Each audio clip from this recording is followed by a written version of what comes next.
Hello, and welcome to Season 7 of the FODcast, the podcast focused on the future of digital commerce hosted by Simply Commerce. Season 7 promises to continue to bring you some of the industry's brightest minds across the globe as we unpick the sector and where it's heading. From war stories to strategy and technology deep dives to future trends, we cover it all as we continue our journey to have one of the most popular podcasts in commerce. Before we start, if you enjoy our content, please do hit the subscribe button on whatever platform you're listening on, like and share on socials. Hello, and welcome back to the podcast, the future of all things digital commerce.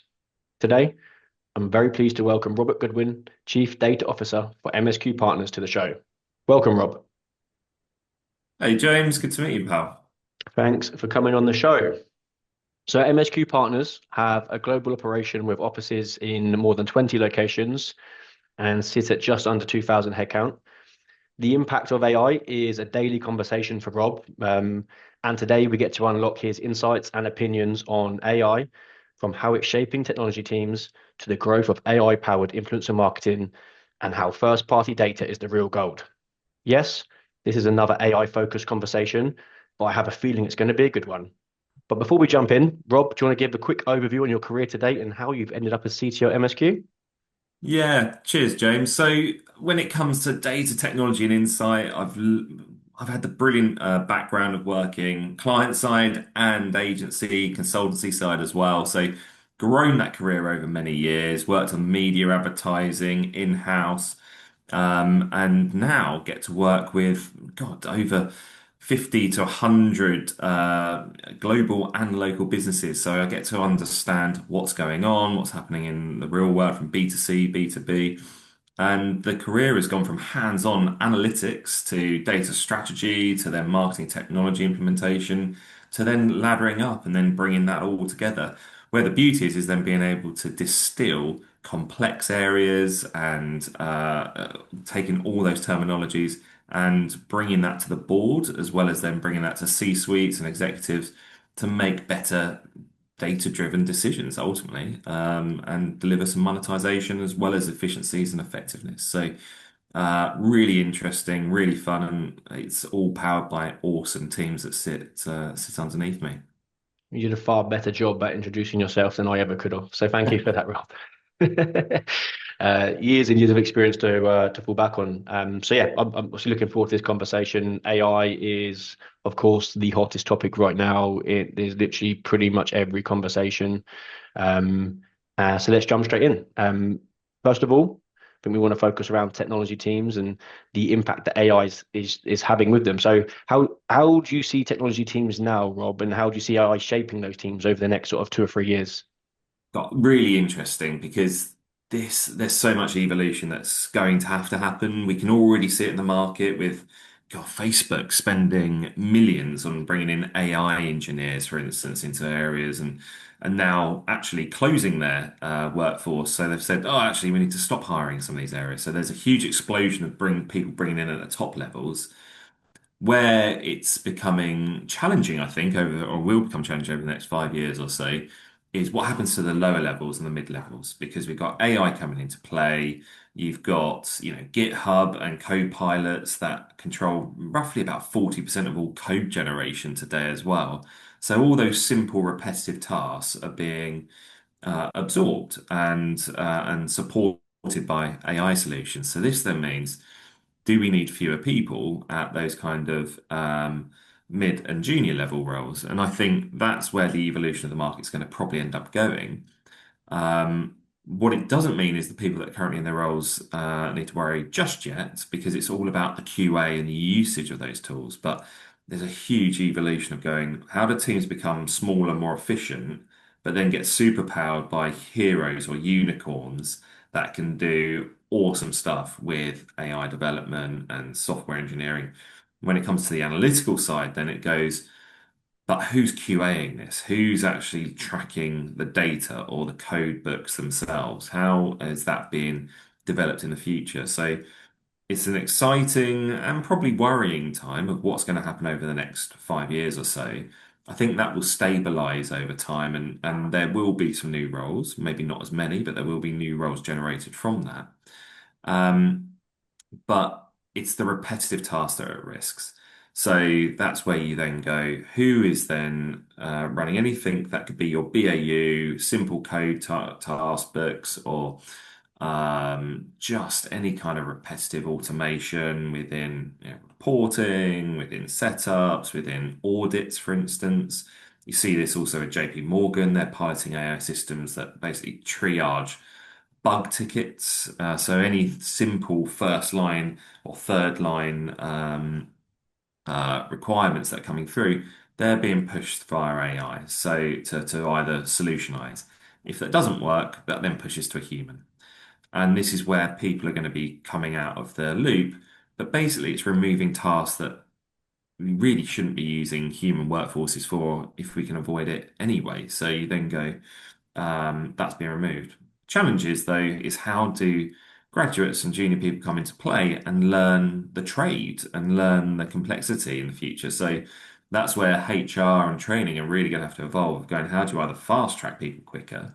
And how do you learn and learn maybe at universities or schools in a better way in the future as well? But That's um, exactly what I was going to say, because normally it's these easier, possibly slightly more mundane tasks that juniors cut their teeth into, and that's where they start and then develop. So if we're going to remove this whole layer of work, then what would a junior developer do? Because you can't just come in and know something. So where do you pick up that commercial experience from to be able to get to a mid-level to start working on the more complex tasks? Because what we can't find ourselves in is a situation where in 5 years we have no junior developers, or we have no third line supports because we had no first line supports 3 years before that. yeah, and I shocked James. I probably don't have all the answers for this one just yet, but what we're trying to look at is firstly get the AI solutions in work and work not only for us in-house at MSQ and across our agencies, but also for our clients. So it's setting them up for success in the future. So at the moment, we're not seeing it being any reduction in workforce. It's about implementing those solutions, which still takes time. And you hear all these horror stories about POCs failing. Yeah, POCs are meant to fail in some instances, so that's not such a bad thing. It's about shifting the dial and moving forward. And that's where clients are going. But there are a lot of success stories as well. And implementing AI chatbots or AI customer experience solutions or AI to support HR and finance teams as well in housing, as well as then thinking about marketing and optimization. But where it comes to at the moment is about implementation and setting up. That will then transition from, right, if they're in play, where is then the redirection of resource or the cost saving of this? So I think it's about not replacing resource that might naturally, natural attrition, so people leaving. They probably won't be replaced. And going, how can an AI agent, how can the AI code books support that in the future? But then it comes down to training, and this is where we're working with HR internally in other areas of going, right, how do you fast track people and how do you just give them these tasks? And it really changes the dynamic of what you do for shadowing, or how do you then give them specific project bases? More development needs to be done here. I don't think anyone's quite got the solution just yet. You can see Klarna went well in front. I don't know if you've seen this with their obviously the customer service environment, but they've had to bring humans back into the fold because it hasn't quite worked. I think it's the right gamble to take, but you then go, it shows that you have to be more cautious about this. So going, just doubling down on that isn't going to quite turn out quite the way you want it. So you need to probably put some more planning into play, have some more investment into the structure around it, and what does also the consumer want as well when you think of consumer facing area versus internal like HR, finance, and infrastructural setups? Yeah, the note about Klarna is quite interesting. I mean, ultimately, we need businesses like that to double down and explore these avenues, because ultimately they're the pioneers for everyone else. Like you said, in this case, it didn't work out, but they would have learned a hell of a lot, not just internally, but the industry itself would have learned a lot as well. To be able to then use that to then shape decisions moving forward. I think where I find it interesting is just how those juniors will develop, because ultimately there's always going to be a stream of junior professionals across all industries. And as we start to remove some tasks from them, I can't see a way in which they aren't going to struggle to develop their skill set unless AI becomes part of that development program, but then they're going to lack the natural problem solving skills that they might have figured out before we used AI. So I'm not sure. I certainly don't have the answers. And a lot of this is well above my head, which is why I love speaking to you and I'm picking people like yourself's brains because you're far more educated in areas like this than myself.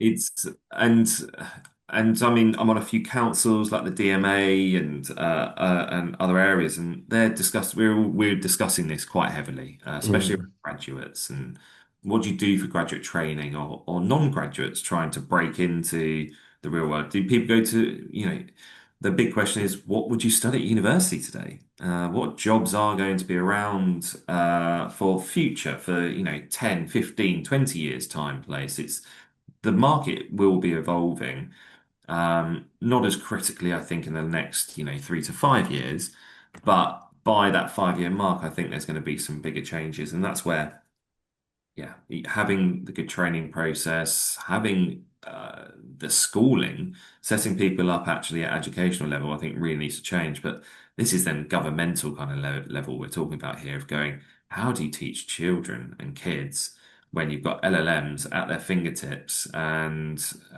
that's going to change the workplace completely. So I think that's the way the market's going. At the moment, though, it's about just implementing the solutions and getting people used to using AI agents versus agentic AI. Most people aren't really using agentic AI on scale. Agents are falling into play a little bit more. And that is eroding and getting rid of those simple tasks and those autonomous tasks, which in truth, most people shouldn't or want to be doing those. So getting those agents to do that, but like you say, that could reduce, say, 20% or 40% of people's jobs day in, day out. So you then go, well, do you need to replace those roles, or does it mean just people need to do more with their time? And I think it's probably going for the latter at the moment. It's doing more with your time using these tools at the moment.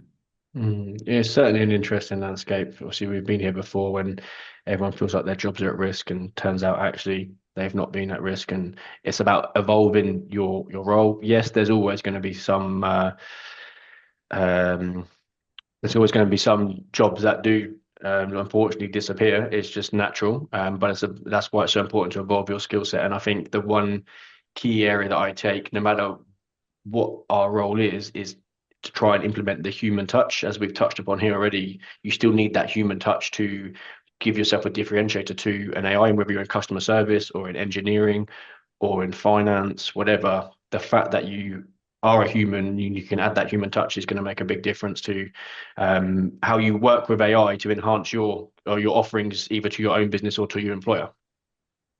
100%. I think I had something. It's human plus AI co-pilots, right? So, and anyone, some jobs will disappear. There's no two ways about that. That will definitely happen.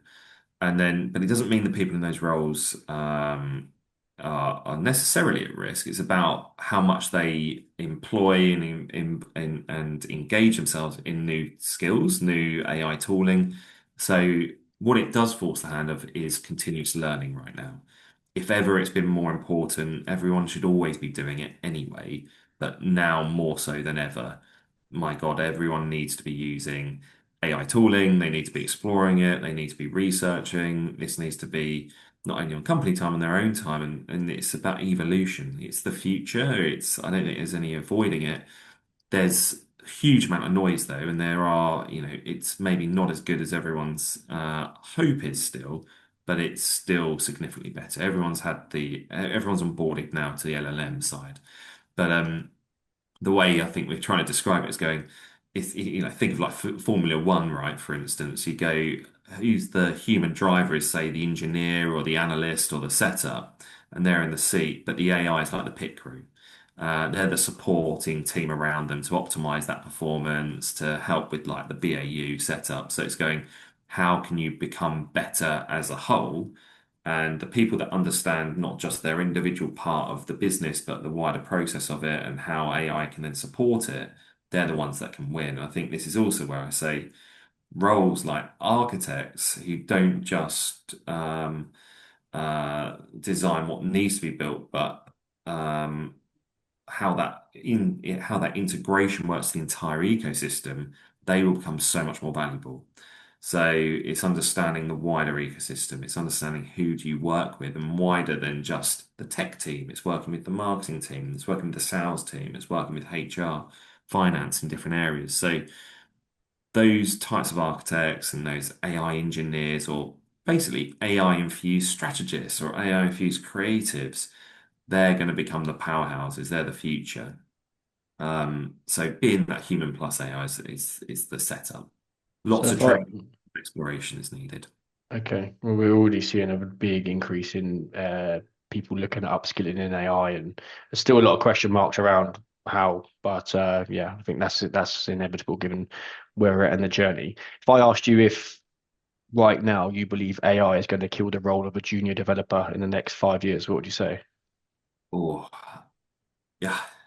I would hate to put it on there, but I think it will reduce the numbers you need. It would be what I'd be firstly saying is we will need fewer of them. I don't think it will kill the role itself because you still Mm. need to bring people through. I think it's just going to reduce the numbers of junior developers you will require. What it might do though is change that junior developer, like a DevOps grew decades ago, Mm. as I'm sure you would know, is then it's going to go into AI ops. So that's where it might evolve into. Okay, interesting. People that tune, monitor, and audit the models and the agents um, or the agentic infrastructure for autonomous decisions, that's where that might change. And I think you'd have probably seen this with you had analysts that automatically became data scientists, not necessarily with the same skill sets, but I think the roles might evolve. There might not be as many, but I think there'd be a bit of an evolution of what people would be managing and what they'd be doing within them.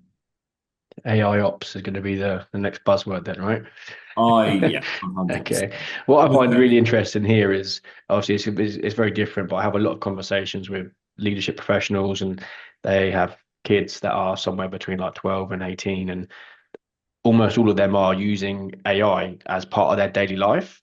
And I Yeah. think something that we're going to have to get our head around is the fact that there is the generation that's coming through are going to be far more skilled on a lot of AI related um, products and softwares than people like ourselves, which then ultimately puts people maybe 10 to 15 years younger than us with limited career experience in a more senior role than us when it comes to anything that's AI focused. And I think there could be a real shift in how teams are set up in the future with a lot of the senior AI professionals maybe being between the ages of 22 and 30. Yet a lot of other pressure of the business being older than that and they're far broader technology experience, but actually in a less influenced type of role. I mean, we've seen this with Meta, and as you touched upon, wasn't the guy they offered like $250 million to, like 24 years old, which is Yeah. crazy, right? Um, so lots of yeah, I guess we'll see how it unfolds, I guess. But underpinning AI is data. Um, Data is absolutely critical to all organizations, especially first party data. But what I'd be interested in from you, Rob, is why is it becoming the most valuable area right now? Some say more valuable than gold. Yeah, and or data's the new oil. It's been Yeah. around for a few years now. It's and I still like wholeheartedly believe it is still the number one powerhouse. If you can own and control good quality data and consumer data, think about the marketing world and customer experience and understanding individuals. If your brand can own that data, it's way more powerful than anything else that you can start to do, especially, but only if you maintain it and you have strong brand equity as well, and you've got strong brand trust with those customers. So it doesn't take away from good products, good marketing and setup, but that data is a powerhouse for better marketing, better understanding, better optimization. And if you've got this continuous learning environment, data is the powerhouse to do that. And that's where it supports around, I suppose, generally it's around contextual personalization. So driving data to deliver really strong, relevant experiences for customers, whether that's them coming inbound to call centers and like the Klarna experience. That's probably why it didn't quite work out, is because some and maybe consumers aren't quite ready to always be talked by bots. So there's also that evolution. You had Teslas coming into play as well with autonomous driving, which obviously whether you can use that term or not, I'm not sure, I'm not 100% sure, but people are getting used to, they have to get involved and used to that environment. And they're so there's that market dynamic, which takes a bit of time. LLMs happened pretty much overnight. So people's onboarding and evolution of using these tools is becoming much more so. And I know there'd be other areas we discuss as well. But being still contextually relevant and creating those great engaging experiences as well as fast experiences, as consumers are wanting things quicker and easier and solutions need to be seamless. The data is the powerhouse for that. So where are you going? Why are you going to it? What's your behavioral signals that are powering this? How do you understand what do I really want to be served, and what am I really interested in?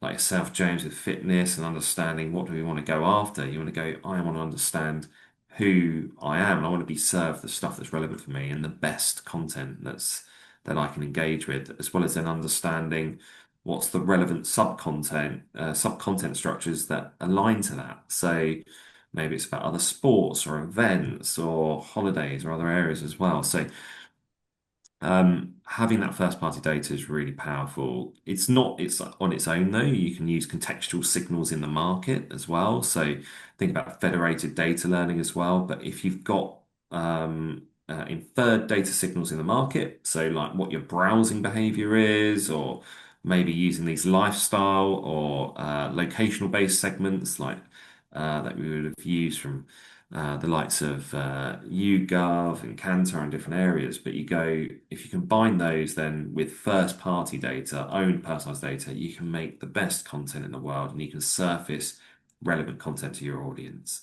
If you're doing that, you're going to cut through, you're going to build trust, you're going to try and create something meaningful for the individual and try and link that back to the brand. And that's how you win in a unbelievably busy and social first world that's hitting us all. And I'm sure we're being drowned with content. I saw a study the other day um, that was basically saying consumers' attentions haven't changed. We're still consuming content at the same pace. It's not that we're getting, we haven't got the attention spans, but what we're being hit with is at least double the amount of content that we've seen maybe 10 or 20 years ago. So it means that our attention on content isn't changing, but the amount of content being thrown at us is at least doubled, which is And more crazy. than that, surely, yeah. And it could be even more. And then you go, well, okay, but so therefore, what are you looking at? And it just means that you've got to cut through in an unbelievably busy world. And it's why that marketing has become less efficient because there's more at it and more algorithmic setups is social that's forcing stuff down consumers' throats. So you've got to make sure you're relevant there and using that first party data and doing data matchbacks, using data clean rooms, super important to get to that one-to-one level. And I think that's changing the media environment and showing brands why powerful it is and how powerful it is to collect that data. So And how many? yeah, no, go So for it, go for it. you speak to brands on a daily basis. I mean, how many brands do you feel as though are where they need to be with their data? Because my experience as a customer, I would suggest probably not many. Well, yes, and funny enough, it's I've been repeating this probably for about 15 plus years now, James, and going, getting that data quality right. And it's same with the AI world, getting that data layer right and making sure you understand what you're collecting from your customers or what you're collecting from your business or your HR, your finance systems is still number one. And you've got to build those platforms at the beginning. So you've got to get your foundationals right. Otherwise, you're just supercharging it with awesome technology and AI, but it's powered on poor quality. And getting that quality right is still the critical thing. I think it's the horrendous analogy here is going, if you had an hour to chop down a tree, you'd spend the first 50 minutes sharpening your axe kind of thing. Well, that's just data quality. Get your data and collect it in a really possible way first, and it makes the end point so super easy. Problem is, the really interesting part is that last 10%. the experience at the end point. The problem is you've got to do a lot of grunt work and setup to get yourself there. Um, Granted, AI does make that a little bit easier with getting the data into better quality in the future, but setting yourselves up with then the clients, it's a real mixed bag. Some are much better. Subscription-based businesses, they're doing a really strong, good positioning. So like think of Netflix. They've got this. They've got so much data. They're collecting your behavioral setup. They've got a really cool 90-second rule. I don't know if you've come across this before, but what you click on in your first 90 seconds helps predict your binge behavior on what you're doing on that given time. So they use their data in really clever ways. They're probably at the North Star kind of level with Okay. the Amazons and the other areas for next best action. But more of your mid-sized businesses and your smaller sized businesses, they're struggling. They it's where do you focus your efforts, your time, your cost versus sales? And sometimes taking a step back will really supercharge you into the future and dial up that revenue or monetization of your assets. Interestingly, what I am seeing though, if you're a subscription business, you're doing well, and because you've got better first party data, you've got something to set up. If you're not, and you're more in like the FMCG space, or you're a publisher, you're in a struggling area because of content availability or direct ownership of clients. And this is where I'm seeing a lot of them transition to more uh, customer first subscriptions, or trying to find a way to collate free communities or content to absorb that first party data. So I think virtually all sectors and categories now are trying to collect it, some more so than others, and some more successful than others. Because it's also not just about collecting the first party data. As a consumer, James, I'm sure you get hundreds of emails in your inbox. You probably don't read half of them. You've probably bought thousands of products in your lifetime, and then you go, well, but why do I want a relationship with a toothpaste, for instance, or why do I want a relationship with my cat food for my cat? So you go, it's all about curating that in the best possible way, and it's not going to work for absolutely everyone, but it will for some. And it's working out where's the brand versus the consumer first party data, and what do we want to collect, and not overwhelming customers by trying to do too much and do it in a sensitive setting. That's the other challenge, isn't it? It's like where's the balance between privacy and performance and getting what you need.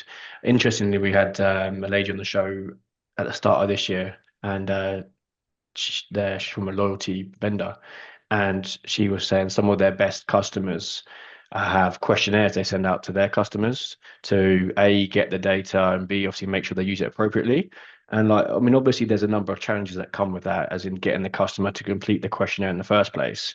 But actually, as a customer, when I look at the brands that I shop with the most, I would 100% give them 2 minutes of my time Yeah. to know me as well as they possibly can do, and then send me everything that's relevant to me, my interests, my goals, whatever it might be. And also knowing that then that would reduce the amount of rubbish that I get come through as well. That just gets hit delete, because now it's almost like noise, a bit like what you're saying about marketing on socials. You don't pay attention to it because it's noise. I go in my inbox every day. I've got 50 emails, and I just go delete, delete, delete, delete, delete. I don't even look at what they say. Um, so I think there's a lot of opportunity there that brands are missing.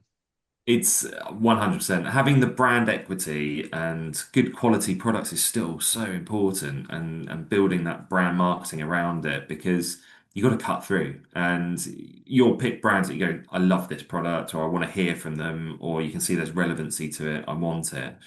And you just got to double down on that, or you've got to create that ecosystem so that works.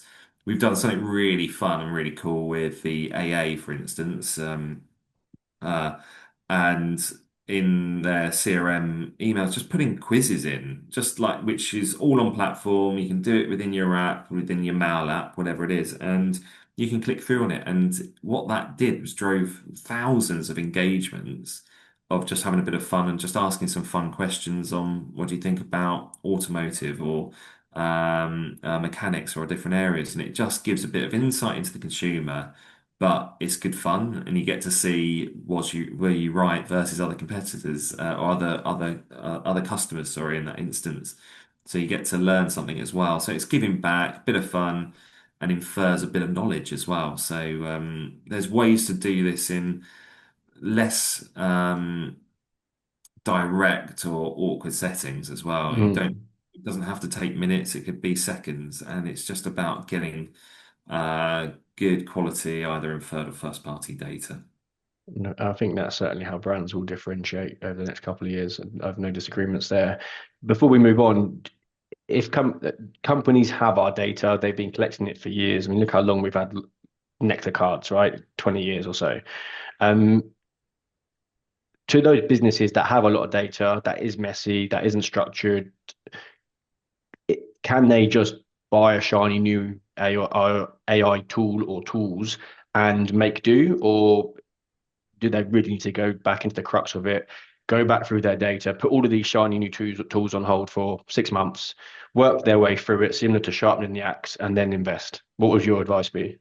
Oh, it good, good. I mean, really good. And we deal with this all the time for our clients. So it does depend where they are. It does depend on the ecosystem and the quality of the data. What I'd always say is, I think I talked to one brand a couple of years ago, and they had a few 100,000 customers, and they went, "Data's such a mess. We're going to have to throw it away." And I went, "Oh my God, please do not do that." That's a big decision. Please do not do that. We will clean this. We will get that into a good position. So what I will say is AI has helped us because we use AI agents to look at cleaning, quality setup, re-tagging of data. As boring as that might sound, getting the good content tags, so creative assets tagged up really well, getting understanding of data signals, permissions, how to contact consumers, what have they landed on their websites, getting that all set up and cleaned between clickstream data from the website to CRM, customer portals, and what they purchased. We can use AI agents to help that. Um, but if the quality of it was poor in the first place, there's only so much cleaning you can do. You can get it into a Mhm. format that can be used in these systems, and that would always be the first point. Get it to a good enough state so it's usable. If there's then gaps, then you can either buy, enrich, or start on a data strategy to plug the holes and go back and ask consumers. As long as you've got a relevant marketing reason and a business and customer experience reason to talk to them about that. So that's how we'd normally work in it. Clean it up first, then look at the enrichment gaps. And whilst you're parallel tracking that, you can do that in the big bulk data. Moving forward, you can have the processes, the strategies, and the data strategy environments to set yourself up for new customers coming in the future as well. So those things can be parallel tracked. You don't need to do them all at once, but you can clean what you have and set yourself up for the future. So it becomes a lot easier, a lot simpler, and you maximize it. And it's not just about the data though. The data's there, but it's what's the use cases to use it for. So optimizing the website experience, optimizing click-through rates, conversions, or looking at better dynamic content for media optimization. It's then going, where's the business real focus? Where's the monetization of where we're going to use that data for? And are we going to create a new product from it, for instance, like OpenReach, looking at which street level they should be going to put more fiber optic cables in, for instance. So there's real good uses of this for operational and product development as well. Okay, thank you. Good answer. We can almost box up and use that to promote with around what companies should be doing, because I'm sure that's a conversation you have on a daily basis as well, right? So, 100%. um, so look, so we can't go much further than our LinkedIn newsfeed right now without seeing how ChatGPT in particular, but AI is going to drive, let's take retailers as a prime example, their sales. Obviously, we've seen they've got the all-in-one now, obviously powered by Shopify. Um, Many would suggest that if you're not AI first in your search results, then you're going to struggle with building out with having success ultimately over the next 5 years. I mean, let's start with this. I mean, what are your first thoughts on AI powered search? Oh, I mean, I know you just said 5 years there, James. I think it's, oh God, it's evolving so quickly now. 5 years, you'll be dead in the water, quite frankly. I think it's in Okay. 6 to 24 months. You need to be. You need to be playing it. And the problem and the challenge that everyone will have, and marketers and your heads of digital will be facing right now, is it's evolving so quickly, and the algorithms are changing so quickly, that it's really hard to stay at pace and stay in tune. It's like, what do we fix for? So, um, however, to not scare anyone, is that the simple basics of at least web crawlable search is still having really good, strong SEO, good content, good searchable content, and engaging content. So the algorithms still work on that. However, when you get to LLMs, it's all about scrapability for AI search, and this is where maybe ghost websites come in, or digital twins, as we're calling it, is a digital twin website, but it's an AI searchable website that comes into play, and that's what we've been building for clients at the moment. Is going what is scrapable, what is easily searchable, so that way it can relevant, and you can get the blue links on the AI chatbots to fuel it, but. The Just future really for quick, so just really quickly, what is a digital twin website? I've not heard that before. No, right. So you basically it's the same website, but it's a crawlable website. It's a much more easier crawlable website that is fundamentally designed so that AI chatbots can scrape it. So Okay, not a it's not a consumer visible front end setup. So it doesn't have the we wouldn't be going to it as consumers. So it's not a CX optimized, customer experience optimized website. It's a okay, text and content optimized website that AI can then scrape and go through, can refine it, and then they can reference back to it. So okay. So businesses would have they'd have a customer facing website and a robot facing website, basically. that's exactly it. Yeah, that's exactly it, James. And I you then go, but how do you then optimize that for not only, I know most people probably think ChatGPT, but you've got Claude, you've got Perplexity, you've got Grok, you've got different, you're now not just optimizing for, most people used to be just for Google, you're optimizing now for five or six different areas. Generally, they use different scraping capabilities, but have got their own nuances. And but it still comes down to having great content and answering questions. So it's about content choices, answering those questions, having reviews, having good community setups, but also then just making sure it's engaging for audiences. If it's still on Google for chatbots, making sure it's readily available and you've still got traffic going to the main site. So that's where having that digital twin makes it easier for them to refine it, search through it, link back to the main site, and make sure it's answering questions. I think it's that kind of conversational kind of commerce Mm, is going to be really key. interesting. I'm going to ask a few more people about that and just get some more thoughts on the digital twin website. It seems like that's going to be a pretty standard thing in the next sort of 6 to 12 months. Yeah, But yeah. and that's a new naming for it. You've had your text and your back end links that would have already been scraped in the past anyway. It's just taking it and probably just dialing it up with a bit more power. So I spoke to someone in digital marketing not long ago, more specifically, very focused around SEO and SEO optimization. And I asked him a similar question. Your answer was 5 years is too long, probably in 12 months, I think you said, it's going to be a big increase from where we are now. His response was he doesn't see it being an impact for 10 years. The complete opposite end of the spectrum to you. Some of the data, I don't have the specifics. I wish I had them right now, but I think he said Chat GPT search is like 1 billion a day. Google is like 18 billion a day. So there's such a big discrepancy. He also referenced that YouTube has about 4 billion searches a day. So Chat GPT isn't even at the same level that YouTube is, or I think TikTok. Obviously, I appreciate Chat GPT has come out of nowhere and got to that point in a very short period of time, but there's still a large customer base that don't use ChatGPT, and there's many that probably don't even know what it is other than just an AI tool, and that don't believe it's ever going to impact their life. So um, this is why I love this show, because I love getting people's opinions, and obviously everyone has their own opinions, and that's fine. But I find it really interesting. So I guess just talking to you now about that person's opinions on what we've just discussed, what would you say? I think where it's probably coming from is in regards to if it's around chat, if it's about LLMs driving AI and becoming the primary setup, yeah, maybe I'd agree with that because it might take about 10 years. ChatGPT is the third most used search capability at the moment after YouTube and obviously Google. And is probably about 4 to 5%, as you say, James. It's about 4 to 5% of total search. That's scaling though. And remember, that's gone from zero to about Mm, 4 or 5% in the space of what, a year, 2 years, and the search capability is increasing.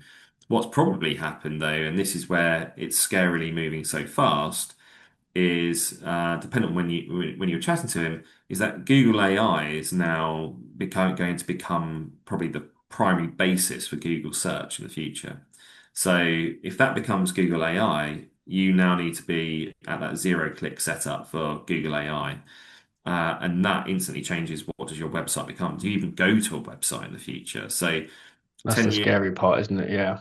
so 10 years for a website build, categorically not.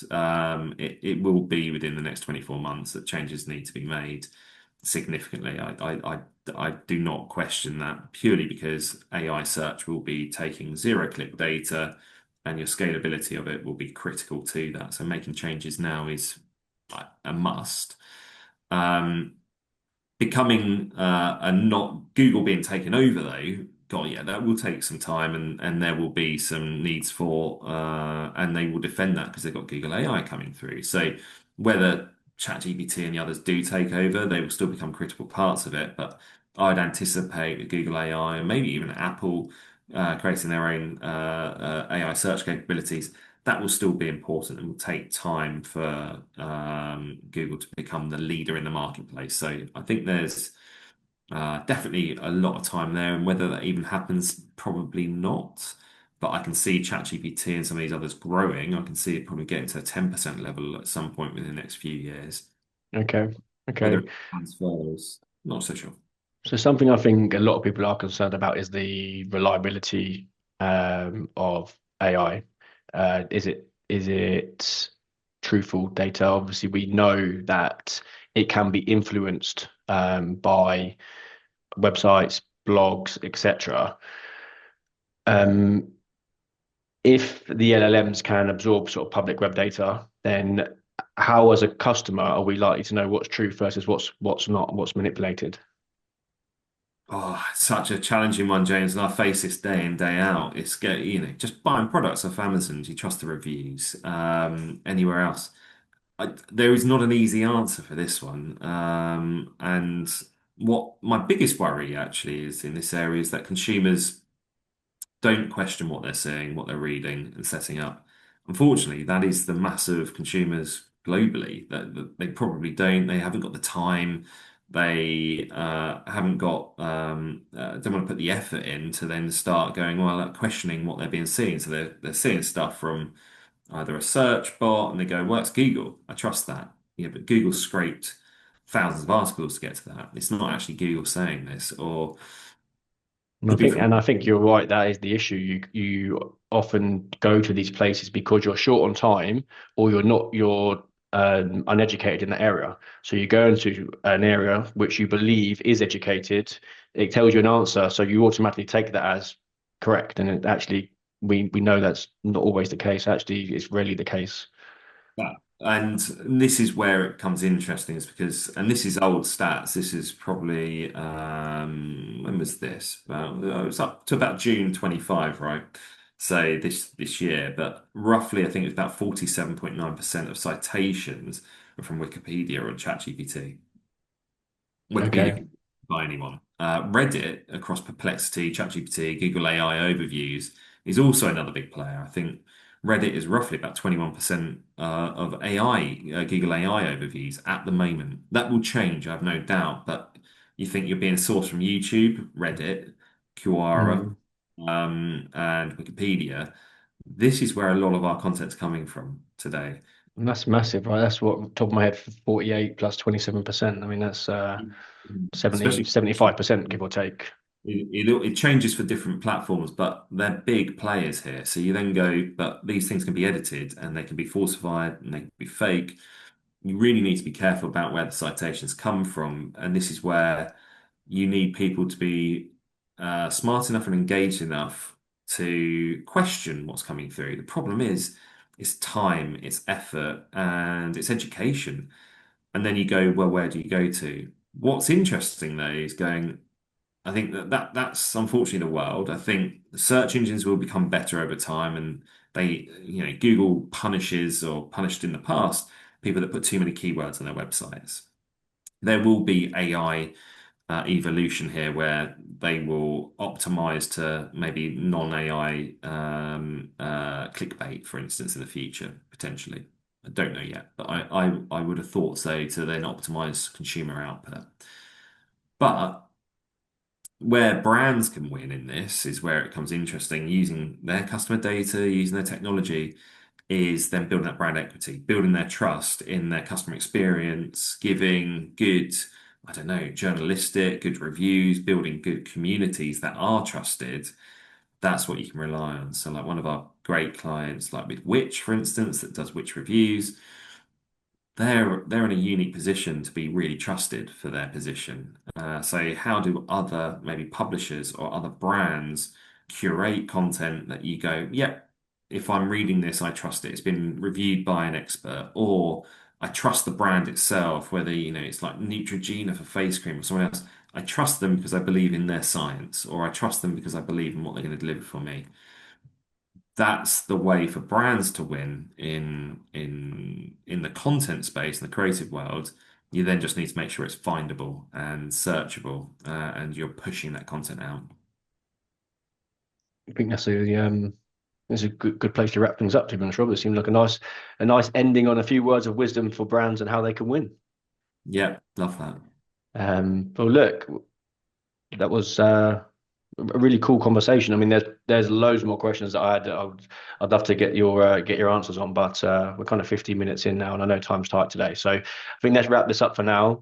And I mean, I'd love to revisit this episode in maybe 9 to 12 months and just see exactly how a lot of this conversation has developed in real life and what is happening then versus what we've said right now. Love that, mate. I've got a cheesy line that we could also leave it on here if Okay, go on like, then. let's try this as a bit of an analogy of going, look, everything we talked about, but you go, if you can treat AI like an autopilot, great at cruising and supporting that always on smooth riding, but dangerous without a pilot's hand during the turbulence and landing. So if you think about it, human plus machine plus the AI, that's where we need to be getting to, and that's where I want everyone listening to think about training, upskilling, learning, and failing fast. That's the way to do it. Failing fast, one of the key things about all areas in life, right? If you're One, not failing, you're not learning, and it's important that when you do fail, you adapt, you learn, you grow, and you go again, and then you go through that process again and again and again. that's it. Lovely. Fun. Well, a couple of great analogies there. Like that one. I love the sharpening the axe one earlier on in the show as well. So actually, the analogies are like one of my favorite parts of these because everyone has really cool analogies that when you break it down, they're so simple, but they're so accurate. Yeah, good Yeah. man. Wicked. Well, look, thanks for joining me, and I hope you all enjoyed the episode as much as I did. Please do like and share across your networks, and I'll see you all again next time. Goodbye.